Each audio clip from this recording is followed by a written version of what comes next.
todos ustedes. Soy el doctor Oscar Valencia, coordinador de este espacio de educación médica continua. En nombre de la Escuela de Medicina y Ciencias de la Salud del Tecnológico de Monterrey, les doy la más cordial bienvenida a la sesión académica de pediatría.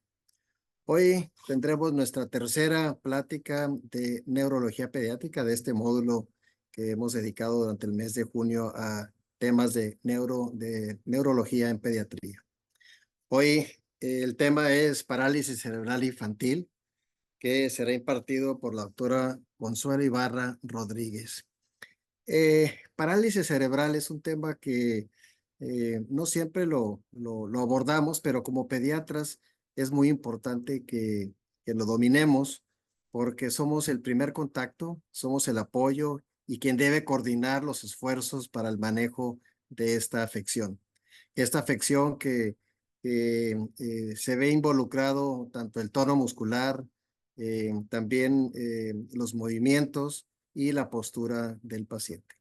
Eh, Sin más, quisiera dar una pequeña reseña de la doctora eh, María Consuelo Ibarra Rodríguez. Ella estudió medicina en la Escuela de Medicina y Ciencias de la Salud del Tecnológico de Monterrey. Nos honra tener una de nuestras exalumnas. Y también hizo su residencia en Medicina Física y Rehabilitación en el DIF. Es miembro del comité organizador del Congreso Trienal de la Alianza Internacional de Academias del Desarrollo Infantil. Pertenece al Consejo de Discapacidad del municipio de San Pedro Garza García, en Nuevo León, y la Comisión de Salud CIPINA. Es miembro de la Academia Americana de Parálisis Cerebral y Trastornos del Desarrollo y también de la Academia Mexicana de Parálisis Cerebral y Trastornos del Neurodesarrollo, en donde actualmente es la presidenta. Tiene diversos diplomas y nomás voy a mencionar uno, ¿verdad? Tiene diplomados y tiene certificaciones, pero este diplomado en Administración de Instituciones de Salud por la Universidad de Anáhuac. Tiene varias publicaciones en el área y desde hace más de 23 años labora en el Instituto Nuevo Amanecer, en donde ha tenido diversas responsabilidades. Sin más, nos da muchísimo gusto que estés con nosotros, Consuelo, y pues adelante. Nos da mucho gusto escucharte. Muchas gracias, Oscar, y es un placer estar pues como en casa, ¿no? Entonces voy a compartir pantalla para empezar a compartir el día de hoy el tema. Me dices por favor si se está viendo en pantalla. Sí, perfecto. Te vas a ponerla En presentación, en listo. presentación. Bueno, pues arrancamos. Y con este tema, fíjense que, pues la verdad es que no voy a venir a decirles lo que es la parálisis cerebral, porque estoy segura que todos nosotros ya sabemos, pero sí quiero compartir, por eso le di el giro en el tema de actualización en parálisis cerebral, que es importante dentro de pues nuestro ejercicio, de nuestra profesión, pues esta educación continua para tener las mejores prácticas clínicas, basándonos en evidencia científica. Entonces, bueno, pues si hablamos sobre la definición de parálisis cerebral, aquí la definición más actual que nos comparte el doctor Peter Rosenbaum, que es así como que el padre de la parálisis cerebral desde hace muchos años, el doctor Peter Rosenbaum encabezó un reporte con una serie de expertos en el área con disciplinas afines a la parálisis cerebral y lo define como un grupo de trastornos permanentes del desarrollo del movimiento y de la postura que causan limitación en la actividad. Y esto es bien interesante que ya se empezó a meter el punto de limitación en la actividad porque nos va enfocando hacia ese lenguaje que nos invita la OMS y la CIF de enfocarnos hacia la participación de la persona en la comunidad. Y en esta parte es importante porque todos nuestros esfuerzos debemos finalmente de hacerlos buscando el enfoque funcional del paciente para que su inclusión pueda ser exitosa. Y de esta forma, bueno, pues por eso Paul se aclara ahí, causa una limitación en la actividad que viene a causar una restricción en la participación y que este trastorno, bueno, pues es atribuido a una alteración no progresiva ¿qué ocurre en el cerebro inmaduro, o sea, en el cerebro en desarrollo del feto o del infante? Y bueno, pues hablemos un poquito sobre la prevalencia, la incidencia que tiene esta discapacidad en el mundo. Si nos vamos a lo que dice la OMS dice que 2 de cada 1000 nacidos vivos vive con parálisis cerebral. Sin embargo, si te vas a otras fuentes bibliográficas como la CDC ya te lo abre desde 1.5 hasta 3.6. En general, la prevalencia a nivel mundial pues se mueve entre 1.04 a 3.6 nacidos vivos. Pero si hablamos ya qué hay en México, qué hay en Latinoamérica, la verdad es que no hay mucho publicado.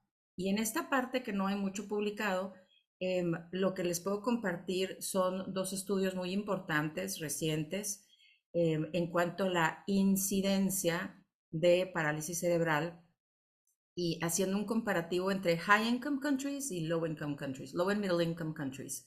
Si nos vamos a Australia, allá encontramos que es de 1.6 por cada 1000. O sea, Australia hace un trabajo maravilloso en la prevención y en la detección temprana de la parálisis cerebral. Aquí en Monterrey, del 2017 al 2020, hicimos en Nuevo Amanecer un estudio de la incidencia de parálisis cerebral y morbilidad neurológica asociada, en donde estuvimos haciendo un estudio multicéntrico con el Hospital Universitario, el Materno Infantil y el Hospital Metropolitano, donde logramos conjuntar a un grupo de casi 4000 recién nacidos vivos a los que les dimos seguimiento hasta sus 24 meses de edad y encontramos que la incidencia de parálisis cerebral en el noreste de México, porque sabemos que estos hospitales que menciono son regionales, le encontramos que es de 4.4 por 1000. Esto es preocupante porque si estamos hablando de una incidencia en el noreste de México de 4.4, que nos jactamos de que en Nuevo León damos un muy buen servicio de salud, y encontramos esta incidencia sin querer ofender de ninguna manera, pero sabemos que en el sur de México el nivel de atención en salud eh, no es el mismo que acá en el norte. ¿Cuál será la incidencia en estados al sur de México? Y pues bueno, lo dejo sobre la mesa. Y luego hay otro estudio muy importante que está encabezando el doctor Kandekar. Él es un médico de la India que reside ya desde muchos años en Australia y está encabezando él un registro de parálisis cerebral. Empezó él en el área de India, su país natal, y ahorita él lo está encabezando este registro a nivel mundial. De hecho, eh, dentro de pocos meses vamos a arrancar un registro en México junto con el doctor Kandekar, eh, y va a estar involucrado Nuevo Amanecer junto con otras organizaciones hermanas que nos dedicamos a la parálisis cerebral en México para encontrar cuál es la prevalencia a nivel nacional. Pero fíjense cómo en la India es de 3.4. Entonces, pues son por cada 1000 nacidos vivos. Entonces son datos importantes que tenemos que conocer y cuestionarnos por qué nosotros estamos en 4.4 de cada 1000, cuáles son esas áreas de mejora que tenemos que efectuar, como definitivamente platicábamos al principio, Oscar, tú y yo, que una de ellas es la detección temprana. Entonces, si ya nos vamos específicamente a, por ejemplo, datos importantes como la prevalencia según el peso y según la edad gestacional, estoy teniendo un poquito de problema en el avance de mi diapositiva. Espérenme tantito porque a veces esto sucede.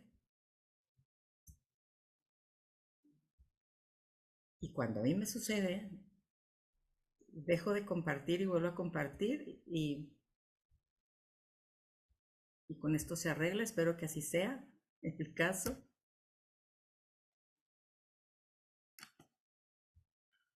Ya se movió, perfecto. Ok, muy bien, entonces lo que les comentaba, si tomamos en cuenta la prevalencia de la parálisis cerebral en relación al peso al nacimiento, encontramos que hay una prevalencia de 59,18 por cada 1.000 nacidos vivos entre los niños que pesan entre 1.000 y 1.499 gramos. Esto es muy importante porque aquí empezamos a levantar esas red flags cuando como pediatras o como neonatólogos recibimos pacientes con este perfil porque pues son factores de riesgo. En cambio, si hacemos la comparativa de la prevalencia en niños que pesaron más de 2.500 gramos, pues fíjense qué diferencia tan diametral. Aquí la prevalencia es de 1,33 por cada 1.000 nacidos vivos.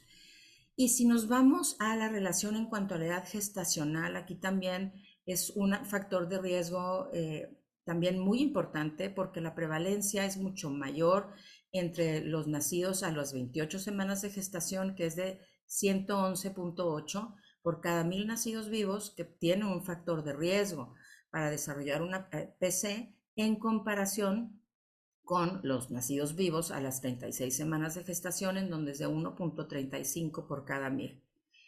Entonces, todo esto nos va llevando a cómo tenemos que estar alerta si vamos identificando que nuestro paciente tiene un factor de riesgo y más adelante voy a compartir qué herramientas son las que las guías de prácticas clínicas internacionales nos sugieren. Pero antes de esto voy a dar un súper repaso a pues, la clasificación que se utiliza principalmente para la parálisis cerebral y que se divide en 4 categorías. Pues una obviamente es la causa etiológica, luego la otra es la topografía y el diagnóstico fisiológico, y finalmente cuáles son esas escalas funcionales que existen y que se utilizan para poder estratificar la población que atendemos con parálisis cerebral.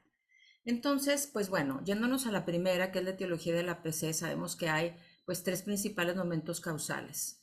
Y como estamos hablando de cerebros inmaduros, pues sabemos que hay momentos, causas prenatales, perinatales agudos, que pueden ser durante el momento del trabajo de parto y o el nacimiento, y pues las complicaciones que surgen en el periodo postnatal.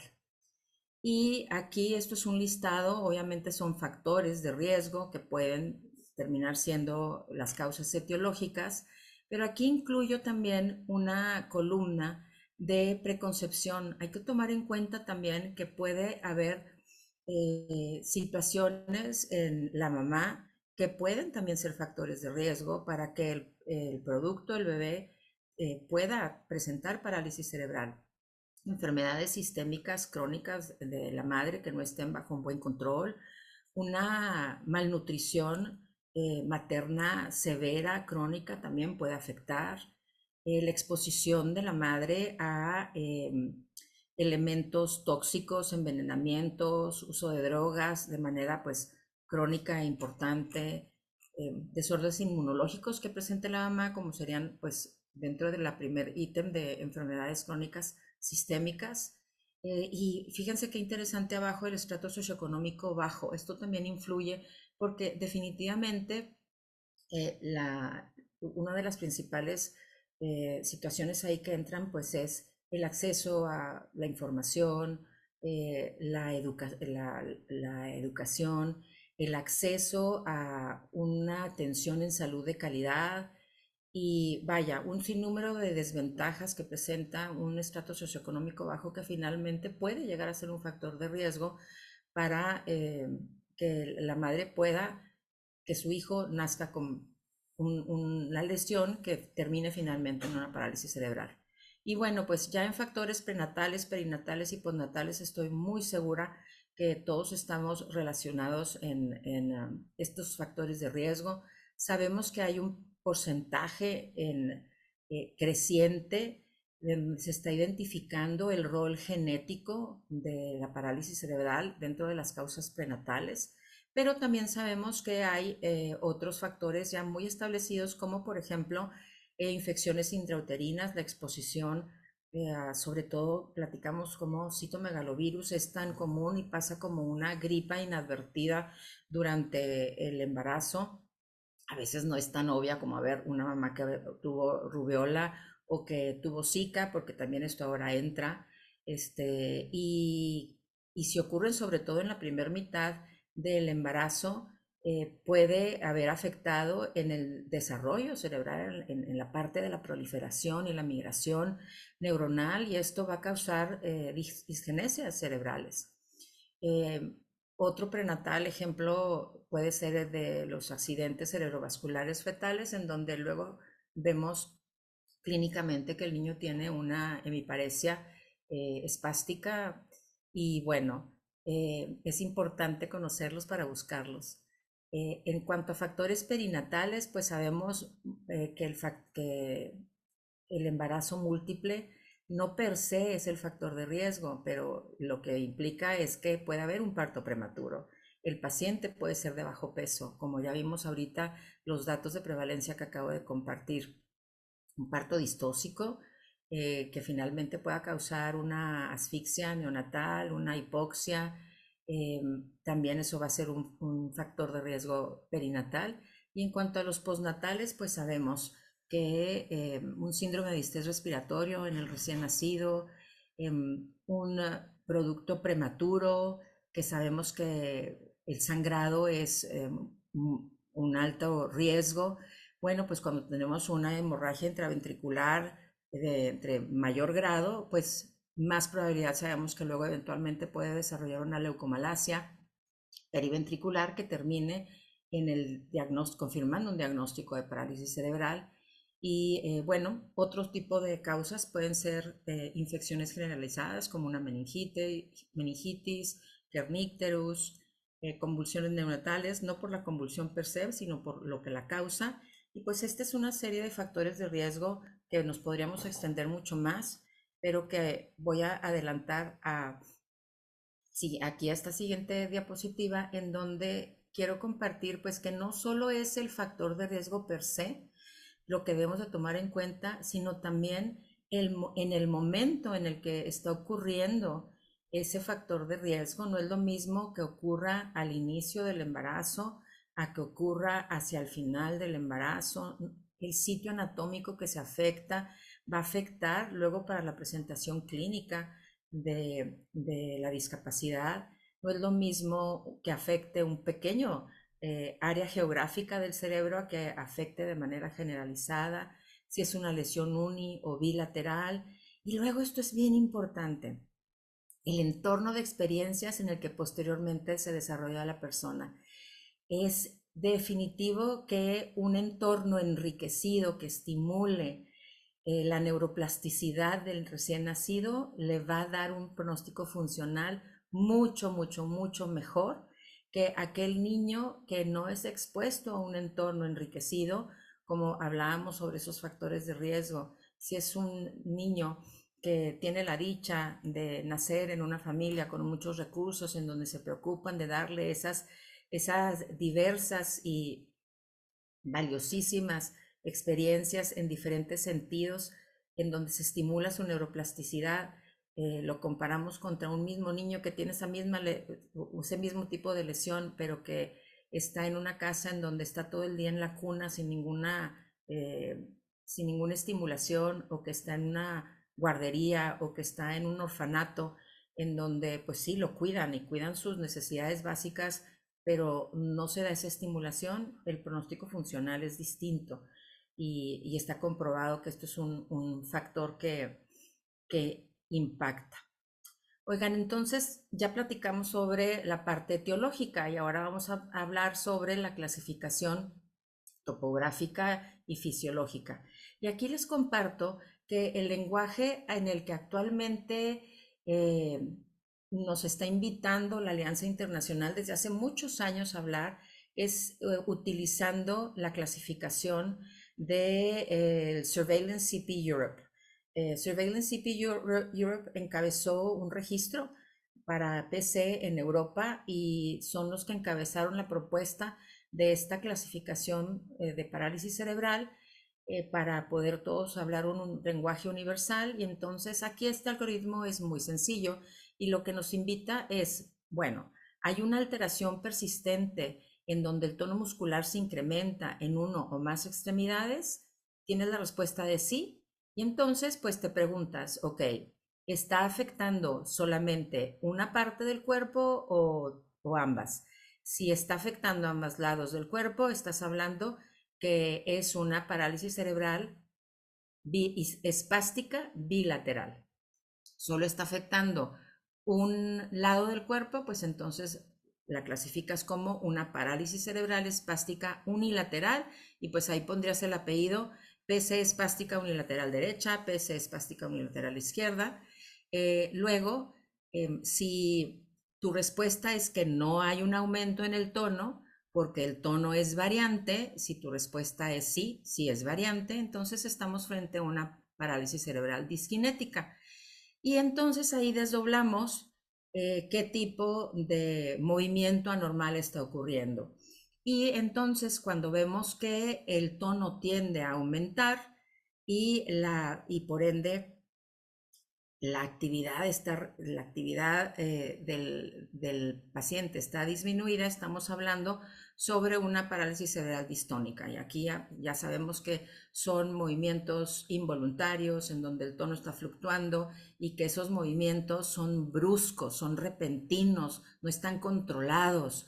Sin embargo, la otra contraparte es cuando el tono muscular está disminuido y hay un incremento en la actividad, y son estos pacientes que entonces se clasifican como parálisis cerebral coreotetósica, que es ese paciente que está todo el tiempo en movimiento constante y que al querer hacer una actividad voluntaria, esos movimientos fluctuantes coreoatetóxicos se disparan aún más al querer hacer algo a la voluntad. Entonces, bueno, aquí ya pasamos de si hubo un incremento en el tono, si el tono es fluctuante y cómo ese tono fluctúa, a la parte final en donde hay una hipotonía generalizada con signos de ataxia. Y si es un sí, pues te vas a la parálisis cerebral atáxica, que es la menos frecuente, y cuando es un no, pues se pone como no clasificable, y ahí es bien importante hacer un diagnóstico diferencial, sobre todo en ese paciente con hipotonía, para descartar cualquier otra padecimiento y podamos confirmar que sea PC o no. Y entonces ahora nos vamos a la cuarta categoría, a la última, que les hablaba que era sobre la importancia de hacer la clasificación funcional de la parálisis cerebral. Existen estas escalas funcionales son específicas para la parálisis cerebral y nos ayudan a poder hablar de una manera, clasificar a la persona de una manera rápida, muy específica en cuanto a las habilidades funcionales que presenta en el ámbito de su motricidad gruesa, que es el GMFCM, Gross Motor Function Classification System, que fue la primera escala que surgió y que esta nos ayuda ahora en día hasta para poder identificar la edad típica en donde podemos seguir trabajando hacia la adquisición de habilidades motoras y luego cómo tenemos que ir migrando nuestro abordaje terapéutico hacia ya no la adquisición de habilidades, sino el mantenimiento de habilidades. El MAX, que es otra escala, que es el Manual Ability Classification System, el CFCS, que es el Communication Functional Classification System, el EDAX, que es el de los más nuevos y es muy importante porque nos habla sobre la eficacia y la seguridad en el beber y el comer, es el Eating and Drinking Ability Classification System, y luego también está el Visual Function Classification System. Entonces, todos utilizan la misma forma de hacer los niveles, todos manejan 5 niveles y en todos el nivel 1 es el niño con más habilidad, más independencia, y en todos el nivel 5 es el niño con menos habilidades funcionales, o sea, es el niño con mayor dependencia. Entonces el utilizar estas clasificaciones de las habilidades funcionales es muy importante porque las podemos utilizar como herramientas para hablar con con los padres de familia de nuestro paciente, pero también porque nos ayuda para hablar un lenguaje universal cuando quieres hacer investigación y cuando estás buscando también cuáles son las mejores prácticas clínicas dependiendo del perfil de población a la que atiendes.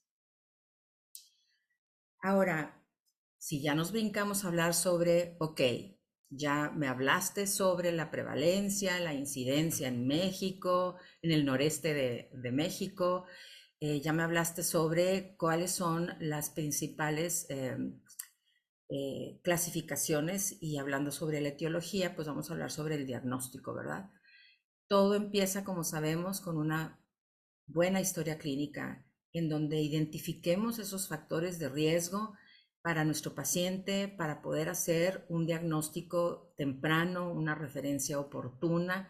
Entonces, esto es invaluable en nuestra interrogatorio, nuestros antecedentes perinatales. Y luego pasamos al examen físico completo. Y en este examen físico completo, pues hay que incluir pruebas neurológicas específicas cuando estamos sospechando que puede haber una parálisis cerebral. Y aquí las dos herramientas por excelencia que nos sugieren las academias, sobre todo la Academia Americana y la Academia Australiana Asiática, es el GMA, el General Movements Assessment, y el HINE, el Hammersmith Infant Neurological Evaluation. Aquí la diferencia es que para poder aplicar el GMA tienes que estar certificado. Tienes que tener una certificación, que aquí en el caso de México la dan una vez al año, en el verano, en la Ciudad de México, y tienes que estar certificado para poderla aplicar. Esa certificación consta de 2 niveles y aproximadamente te cuesta casi 20,000 pesos esa certificación, por dar así números generales. Y pues no todo el mundo tiene acceso a certificarse. Además de que el GMA solo se utiliza en las primeras 20 semanas de vida. Es excelente. Pero si lo comparamos con el HINE, con el Hammersmith, el HINE no tienes que estar certificado, puedes recibir un entrenamiento, un taller, que de hecho en el próximo congreso de la AMEX, que va a celebrarse aquí en Monterrey en marzo del año que entra, vamos a traer a la Alianza de Parálisis Cerebral, CP Alliance, a instructores de CP Alliance para dar talleres, para capacitar al personal que esté interesado en empezar a utilizar la evaluación de HINE. No podía dejar desaprovechar el comercial porque pues creo que esto es una excelente oportunidad para formarse en esta evaluación. La Hammersmith es una evaluación sencilla, súper amigable, no te tardas más de 10 minutos en aplicarla en el expediente y tiene una sensibilidad y especificidad altísima para poder detectar la parálisis cerebral desde los 3 meses de edad. Que eso sabemos que entre lo detectemos de una manera más temprana, podemos impactar en ese pronóstico funcional del paciente, en su calidad de vida y en la calidad de vida de su familia. Y bueno, finalmente, cuando estamos sospechando, identificamos esos factores de riesgo en la historia clínica, hacemos un examen físico en donde estamos incluyendo estas evaluaciones mencionadas y lo complementamos con una resonancia magnética nuclear y confirmamos que ahí también hay imágenes compatibles con PC, pues entonces, ¿qué esperamos, verdad? Vamos a hacer esa referencia. Y hablando de las guías clínicas, pues aquí les comparto este Care Pathway que nos comparte la Academia Americana de Parálisis Cerebral y Medicina del Desarrollo, en donde este acceso es gratis. Ustedes se meten en American Academy CPDM y ponen Care Pathway Early Diagnosis of Cerebral Palsy y les sale todo el algoritmo. Aquí nada más comparto un pedacito, pero es un pedacito muy importante porque nos habla sobre cómo en el paciente que tiene una edad menor de 5 meses de edad, la mejor práctica cuando no tienes la resonancia magnética como tu primer recurso es aplicar el HINE y luego complementarlo con ese estudio de imagen. Y luego, cuando ya vas a hacer las evaluaciones motoras, entonces ya te vas al General Movements o puedes usar el Infant Motor Performance, pero el HINE es la primera herramienta que te sugiere. y también te la sugiere en los niños mayores de 5 meses, aquí estamos hablando de edades corregidas, en donde se vuelve a repetir que el método más específico que puedes utilizar es el Hein. Como primera y como segunda opción, Hein, y luego el estudio de imagen con resonancia magnética. Y ahorita voy a hablar más en concreto de la evaluación neurológica de Hammersmith. Esta evaluación, de nuevo, también ustedes se pueden meter a internet y buscarla y van a encontrar un sinnúmero de infografía gratuita para poder aprender a aplicar el Hammersmith cuando ya tenemos cierto nivel de preparación para poderla aplicar. Lo ideal es pues tomar un curso. Sin embargo, aquí pues les explico brevemente que este examen neurológico se divide en 3 secciones. La primera sección es la que nos da el puntaje que estamos buscando y que es mucho sobre la parte neurológica. Y luego la sección 2 son hitos del desarrollo que no se puntúan, no avienta puntaje. Y la sección 3 que es más conductual y que tampoco da puntaje. La primera sección es la que más nos interesa. Esta sección 1 se divide en subsecciones: pares craneales, que tiene un puntaje máximo de 15 puntos, postura, con un puntaje máximo de 18, evaluación de los movimientos, que ahí nos da como un brochazo del General Movements Assessment.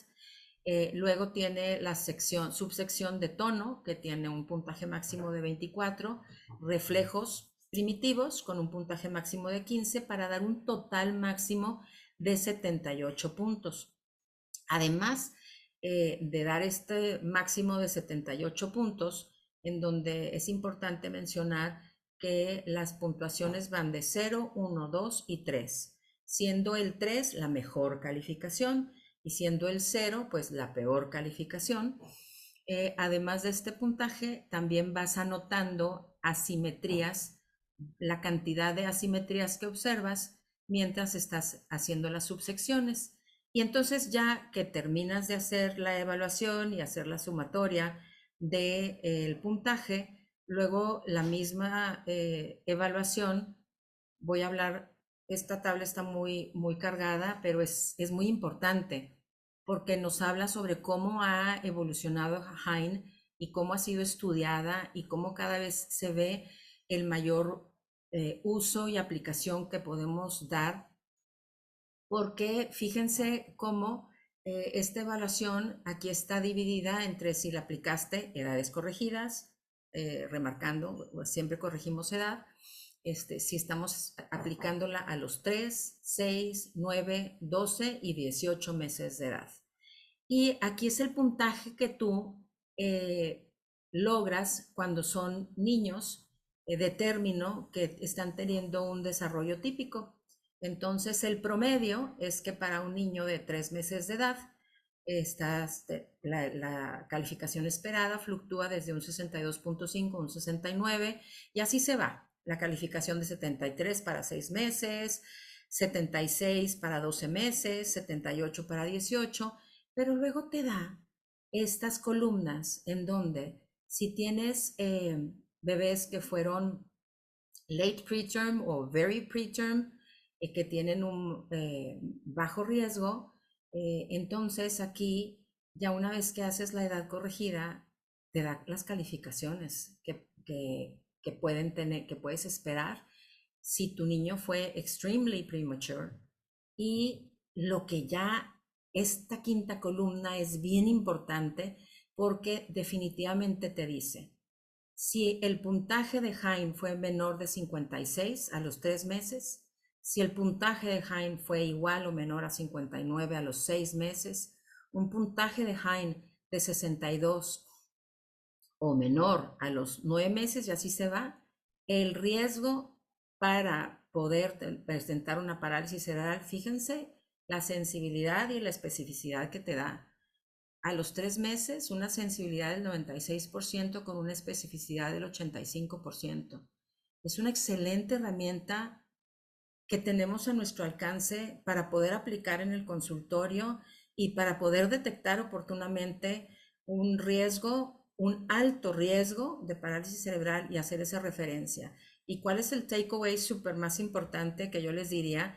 Si en la calificación global te da abajo de 40 a la edad que la hayas aplicado, el riesgo de parálisis cerebral prácticamente pues ya es un hecho, y además, si es menos de 40, está predictivo a que va a ser a tener un GMFCS de 3, de la categoría de niveles 3, 4 y 5. El 3 es el que tiene, es el ambulatorio mixto, es el que camina en tramos cortos, pero para largos, por ahorro de energía, utiliza la silla de ruedas.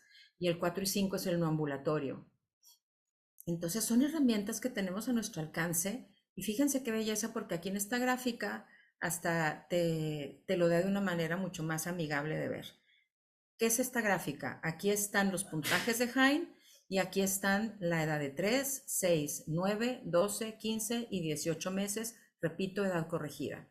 Si tu paciente tiene a estas edades una evaluación de 62.5, 69, 73 o 74 hacia arriba, estás en la zona verde, todo va bien. Pero si tu paciente en estas edades mencionadas está de la línea punteada azul hacia abajo, o sea, 56 para abajo a los 3 meses, 59 para abajo a los 6 meses y etcétera, estás en la edad, estás en el área de semáforo rojo.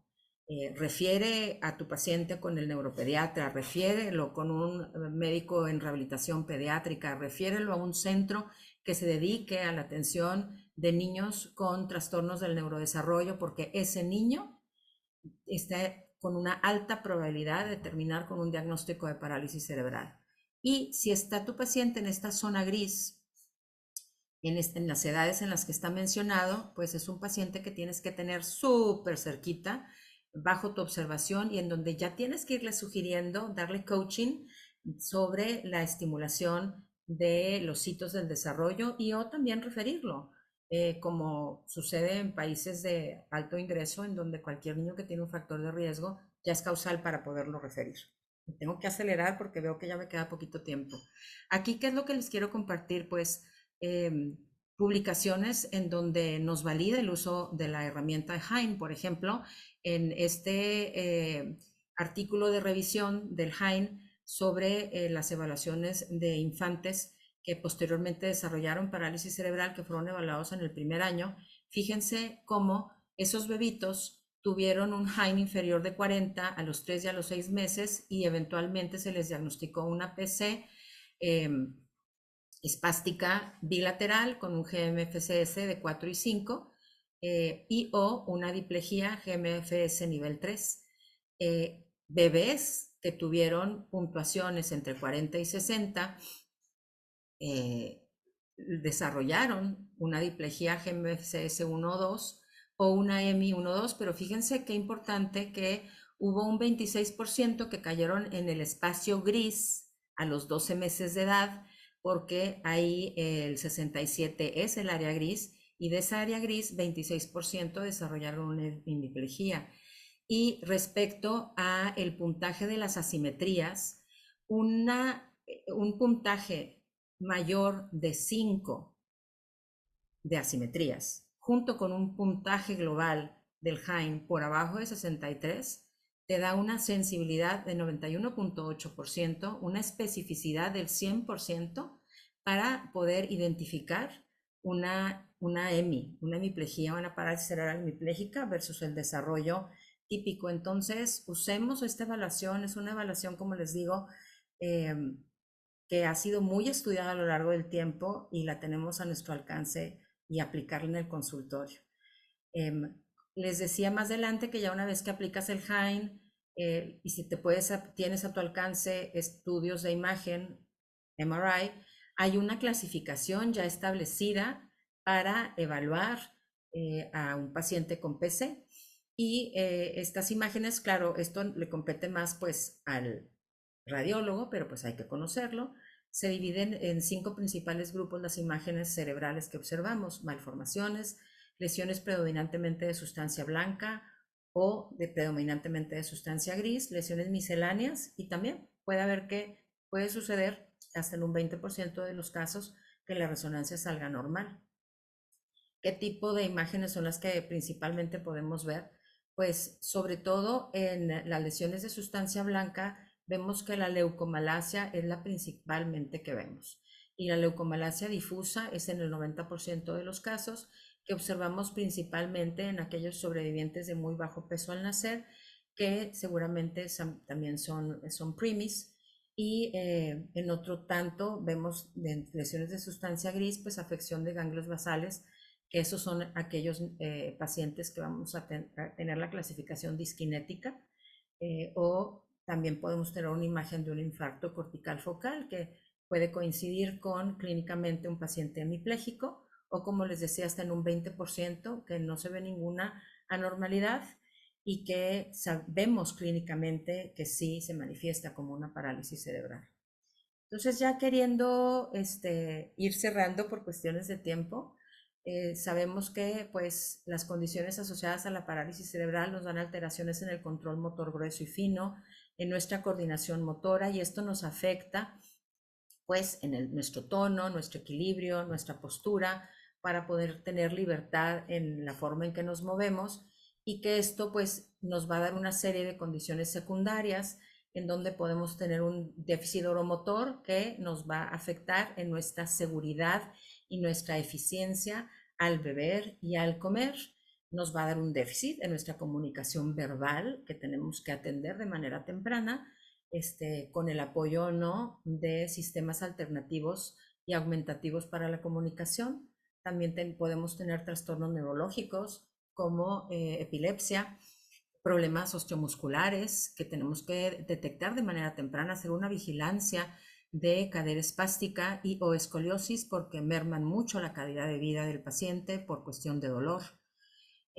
También tenemos que se observa que 1 de cada 10 presenta algún problema visual, 1 de cada 25 presenta alguna discapacidad auditiva. Los problemas sensoriales son muy importantes y cada vez se estudian más, porque actualmente, de hecho, estamos haciendo un estudio de investigación sobre la prevalencia de los trastornos del espectro autista como comorbilidad en la parálisis cerebral, pero independientemente que pueda no haber un trastorno de TEA, sabemos que hay problemas sensoriales, entonces hay que abordarlos. Está registrado que 1 de cada 2 personas con PC tiene algún grado de discapacidad intelectual, y pues el conjunto de todas estas condiciones también son causales de dificultades en el aprendizaje. Entonces, esto nos lleva también a pues que tenemos que identificar esos apoyos en el área educativa que tenemos que brindar a los niños. Entonces aquí pues la invitación es que de manera general el promedio de edad a la que se está diagnosticando actualmente la PC es más o menos a los 18 meses de edad. Sin embargo, utilizando evaluaciones como la HAIN y adhiriéndonos a guías de prácticas clínicas internacionales que están basados en evidencia científica, podemos migrar nosotros y cada uno de nosotros hacer esa diferencia para que se identifique la PC desde los 5 meses de edad, utilizando este tipo de prácticas clínicas. Y siempre, como estaba hablando al inicio, cómo la definición nos invita a el marco conceptual de la clasificación internacional de la función, en donde qué estamos haciendo en nuestro análisis de cuando llega con nosotros a un niño con una discapacidad. ¿Qué tenemos que hacer nosotros como médicos en evaluando la función en las estructuras corporales para ver dónde está esa deficiencia en esa función o esa estructura que nosotros podemos impactar en mejorar, para que en sus actividades de la vida diaria ese niño o esa niña tenga la menor de las limitaciones para comer, para vestirse, para asearse, para poder ir al baño solo, para que en la minoría de esas limitaciones a su actividad, él pueda tener el mínimo de restricciones para que pueda participar en sus ambientes de juego, cuando va al parque, cuando va a una piñata, cuando va a la escuela, o en el paciente ya de mayor edad, pues para ir a la universidad y a trabajar. y cómo tenemos que tomar en cuenta esos factores ambientales y que se salen a veces de nuestras manos, pero que ahí están. Sobre todo hablemos sobre, por ejemplo, problemas de accesibilidad arquitectónica. No es lo mismo que te toque tener una PC cuadriparesia espástica no ambulatoria viviendo en Australia, a si te toca vivirla en África. La accesibilidad arquitectónica va a ser muy distinta. Los accesos a atención en salud van a ser muy distintos. Y entonces se vive de forma, una misma manifestación clínica se vive de muy diferente manera en el país en el que te encuentras. Y pues factores personales.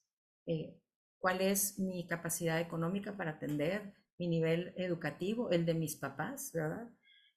Y luego tomando en cuenta al doctor Peter Rosenbaum, que aquí ya estoy cerrando otra vez con el doctor Peter Rosenbaum, él propuso el uso de las palabras F, que son bien importantes porque es una forma de lenguaje que podemos utilizar con nuestros papás y asegurar que estamos cumpliendo con la invitación de la CIF para poder asegurar que estamos haciendo un análisis adecuado. Esas palabras F son fitness, functioning, friends, family, fun and future.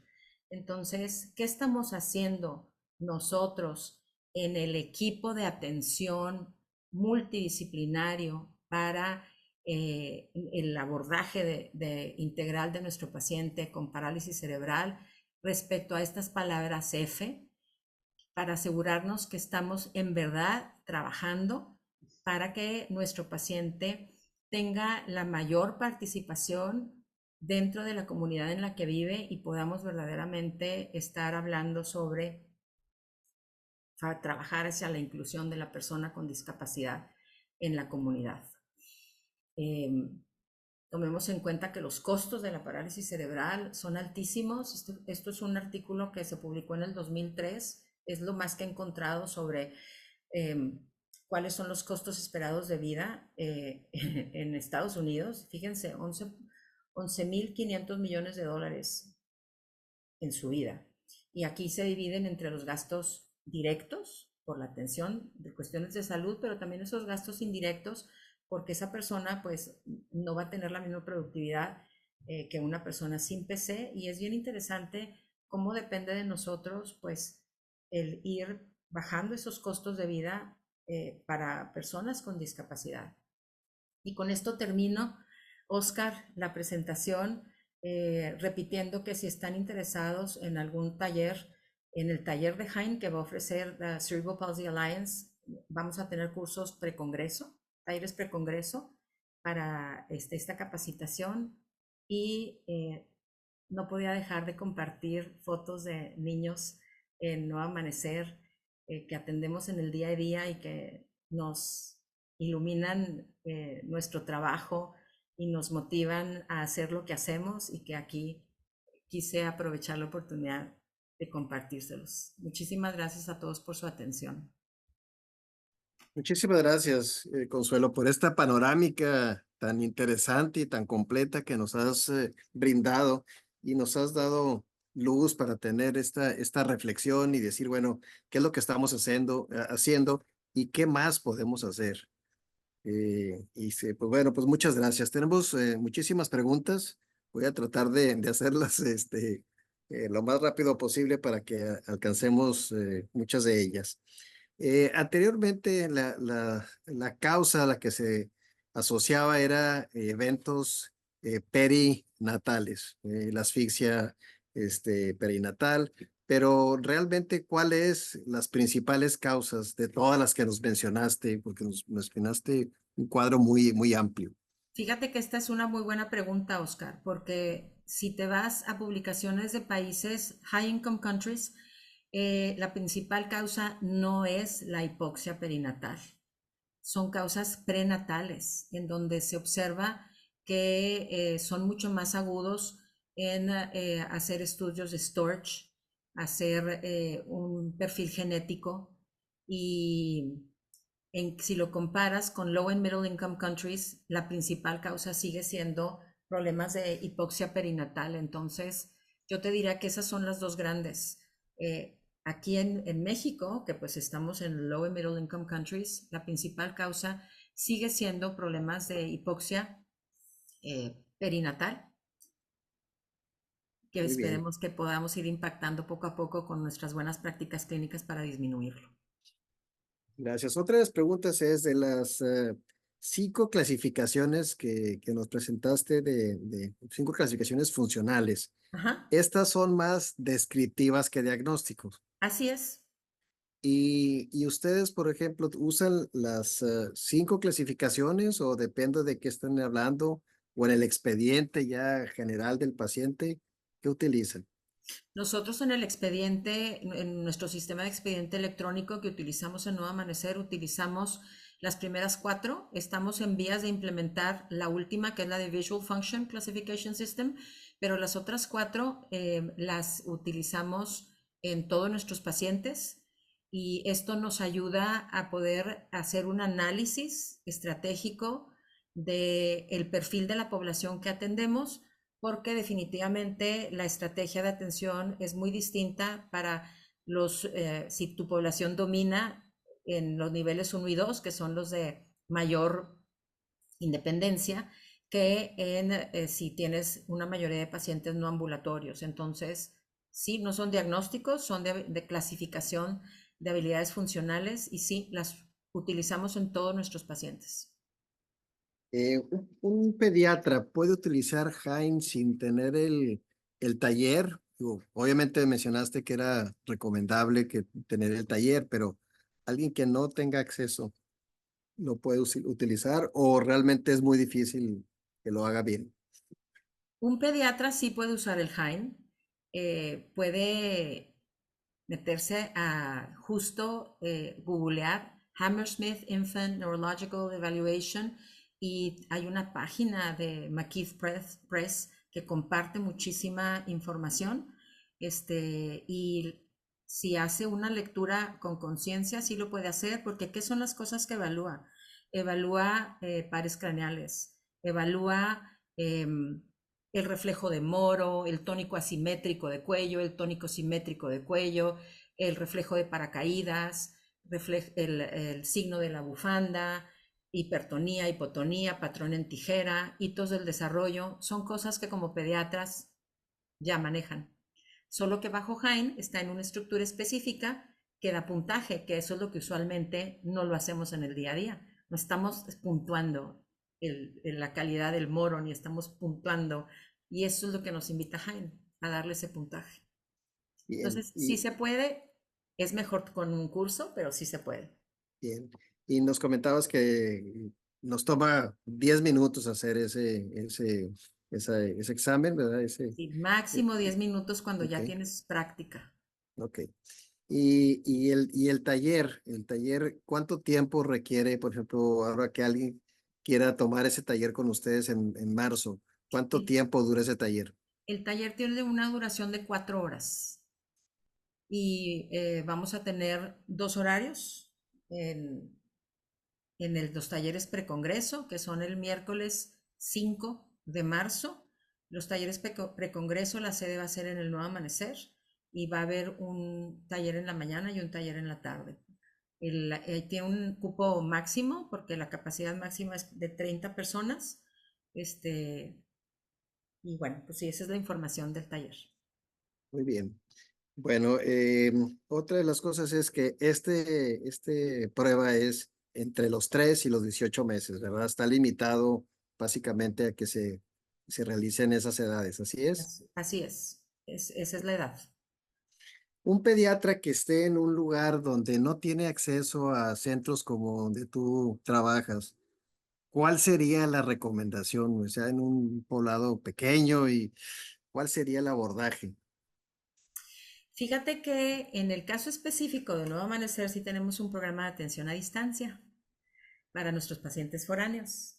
Pero si no viviera en un lugar accesible, hay muchísimas herramientas que se pueden utilizar para poder em, generar información útil para las familias. Hay una organización que se llama pathways.org que da mucha información gratuita que nosotros podemos bajar, y de manera electrónica es gratuita. Ya si quieres mandar pedir la folletería sí tiene un costo que también es bastante accesible, y con eso te puede servir de una buena guía para orientar a las familias hacia qué ejercicios, qué hitos del desarrollo estimular para las edades de tu paciente. Hay mucha Bien. información. Yo uso mucho pathways.org. Siempre tiene mucha presencia en los congresos anuales de las academias y tiene muy buena calidad. Muy bien. Yo creo que una de las diapositivas que nos presentaste ya al final con las Fs, yo creo que eso Ujú. es una de las diapositivas claves que tenemos que este, copiar y tener en mente para dar seguimiento a los pacientes. Un último mensaje que quisieras dar a la audiencia, Consuelo.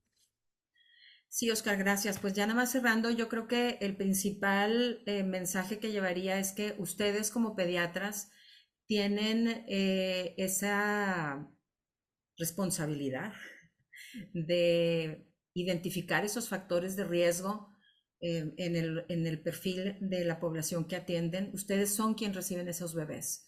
Ustedes son quien pueden referirlos a que esa persona, ese bebé, reciba un programa de intervención temprana a tiempo para que pueda impactar en su pronóstico funcional, en su calidad de vida. Nosotros ya para cuando lo recibimos es porque alguien más ya le dijo a esa familia que algo no andaba bien, o esa misma mamá solita por instinto o por cuestiones de la vida dijo algo está mal y si nadie me ayuda yo busco a ver dónde encuentro, pero el principal filtro lo hacen ustedes. Entonces, muchas veces en el pasado, y gracias, creo que ya cada vez es menos, esa postura de démosle tiempo porque fue prematuro, démosle tiempo porque como estuvo en terapia intensiva, démosle tiempo porque todavía está chiquito. Esa postura expectante ya no debe aplicar cuando utilizamos herramientas como por ejemplo Hein, en donde con números en blanco y negro logras obtener un puntaje e identificas un riesgo. Ya no esperes, haz un diagnóstico temprano y da una referencia oportuna. Muchas gracias. Muchas gracias a la doctora Consuelo Ibarra por esta extraordinaria plática. Muchas gracias a toda nuestra audiencia. Les recordamos que nos hagan favor de llenar la encuesta de satisfacción y la próxima semana tendremos la última plática sobre neurología pediátrica en donde se revisarán síndromes neurocutáneos por el doctor Echeverría de Colombia. Muchísimas gracias. Que tengan un excelente día. Gracias, Oscar. Gracias, Consuelo. Pues muy bien, estuvo muy interesante, una panorámica de veras muy rica y de mucha utilidad para el pediatra. Son de esas pláticas que si alguien no tomó apuntes, pues a lo mejor vale la pena escuchar otra vez la plática y hacer Espero, screenshot de muchas de las diapositivas que nos presentaste y bueno, este, poderlas utilizar en el consultorio. espero que ese es el objetivo. Como inicié, pues realmente no me iba a poner a hablar sobre qué es la parálisis cerebral, porque ya todos debemos de saber qué es. Yo sentí que más mi obligación era dar esa actualización en cuanto a números que impactan, porque es bien impactante ver la diferencia tan diametral entre un factor de riesgo, Oscar, de un paciente que tuvo un peso menor de 1,5 kilos o que fue un preemie de 28 semanas de gestación, qué números tan impactantes en prevalencia tan distintos a cuando fuiste de término o tuviste un peso mayor Claro, de 2,500. Creo que esas cosas cuando ves esos números en blanco y negro son los que realmente te dicen, ah, o sea, debo parar la antena. claro. Y bueno, el compartir que hay evaluaciones como Hein, que son tan accesibles y tan amigables y que lo hacemos en el consultorio. Haces el grasp y haces el moro y buscas el tónico asimétrico y checas el tono. Son cosas que ya hacemos, pero Jaime te da una estructura. Entonces, por eso digo, sí lo puedes hacer tú solo, te puedes meter y hacerlo. Siempre es más padre tener como un cursito que te apoye y luego ya te deje volar. Y Sí, qué padre que se va a ofrecer. Lo ofrecimos, esos talleres, los ofrecimos en nuestro Congreso de la Ciudad de México el año pasado y fueron un exitazo. No los dimos en Mérida y la comunidad nos reclamó. Entonces, por eso ahora en Monterrey lo estamos repitiendo. Y te da constancia de parte de la asociación de la alianza de Cerebral Palsy Alliance, que es una organización americana. y que se puede usar también para el pediatra para su recertificación, ¿verdad? Sí, Sí, claro, sí, claro. sí. Sí, totalmente. Entonces, pues es una buena manera de capacitarte y de tener puntos y pues va a estar aquí. Muy bien, pues ahí estaremos, debemos de apuntarnos, entonces no hay que dejar pasar esa oportunidad. Sí, realmente la AMEX está muy encaminado a esto, Oscar, a traer a la comunidad que nos dedicamos a la atención de niños con trastornos en el desarrollo, pues todas esas buenas prácticas. Muy bien, pues muchísimas gracias, Consuelo. Realmente te agradezco, fue un honor y un privilegio haberte escuchado. Tantos años de experiencia que has laborado ahí con pacientes con esta afección. Bueno, pues te da mucha autoridad y nos das mucha información así desmenuzada y puntual para el pediatra. Así A que te tus, agradecemos mucho.